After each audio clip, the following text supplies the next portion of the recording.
এখন আওয়ামী লীগ ইতিমধ্যে বিভিন্ন ধরনের প্রোপাগান্ডা ছড়িয়ে ভুয়া কিংবা পুরনো মিছিল দেখিয়ে তারা প্রমাণ করতে চাচ্ছে যে দেশে আওয়ামী লীগের এখনো জনসমর্থন আছে। জনসমর্থন অবশ্যই আওয়ামী লীগের আছে, কিন্তু মিছিল করছে, লকডাউন করার মতো সক্ষমতা আছে।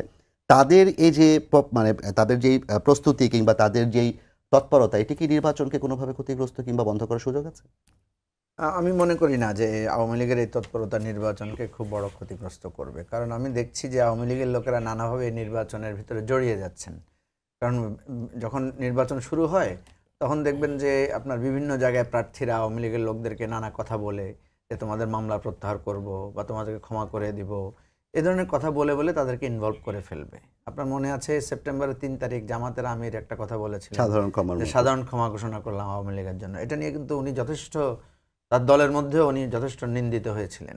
ঠিক আজকে মির্জা ফখরুলও যখন বললেন, এটা কিন্তু তার দলের থেকে এটার নিন্দা তৈরি হয়েছে। কিন্তু ফিল্ড লেভেলে আমরা কি দেখি? ফিল্ড লেভেলে আপনি যদি সার্ভে করতে যান দেখবেন জামাত এবং বিএনপির মধ্যে এটা নিয়ে কিন্তু দ্বন্দ্ব আছে যে আওয়ামী লীগের ভোটটা কে টানবে।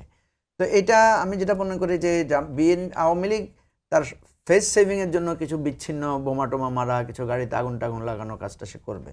আওয়ামী লীগ এই কাজটা থেকে সরে আসতে পারলে তাদের জন্য ভালো হতো। কিন্তু আওয়ামী লীগ যে ধাঁচের দল, প্রতিহিংসা পরায়ণ, প্রতিশোধ পরায়ণ এবং সন্ত্রাসকে আশ্রয় করা দল, আওয়ামী লীগ এটা থেকে খুব সরতে পারবে বলে আমি খুব আশাবাদী না। শেখ হাসিনা যতদিন আছে আওয়ামী লীগের হিংসাত্মক পথ থেকে সরতে পারবে না। আর সবচাইতে মানে আমি অবাক হই যে আওয়ামী লীগের লোকেরা একটা লোকও এটা ভাবছে না যে তাদের নেত্রী তাদেরকে ছেড়ে পালিয়ে গেল, এই নেত্রীকে তো তাদের ডিজন করা দরকার, এই নেত্রীকে তো তাদের সমালোচনা করা দরকার, প্রশ্ন করা দরকার যে আপনি কেমন ধরনের নেত্রী হলেন, আমাদেরকে এভাবে বিপদে রেখে চলে গেলেন। তারা তো এটার সাথে মুক্তিযুদ্ধকে মিলাচ্ছে এবং তারা বলছে শেখ মুজিবুর রহমান জেলে ছিলেন, তৎকালীন নেতারা সবাই ভারতে ছিলেন, যুদ্ধ পরিচালনা করেছে, এটি একটি যুদ্ধ, তারা এভাবে প্রচার করতে চাচ্ছে। একটা জিনিস হচ্ছে যে ঠিক আছে, আপনি যদি আপনার উপর মানে পরিস্থিতি খারাপ হয়েছে বলেছিলেন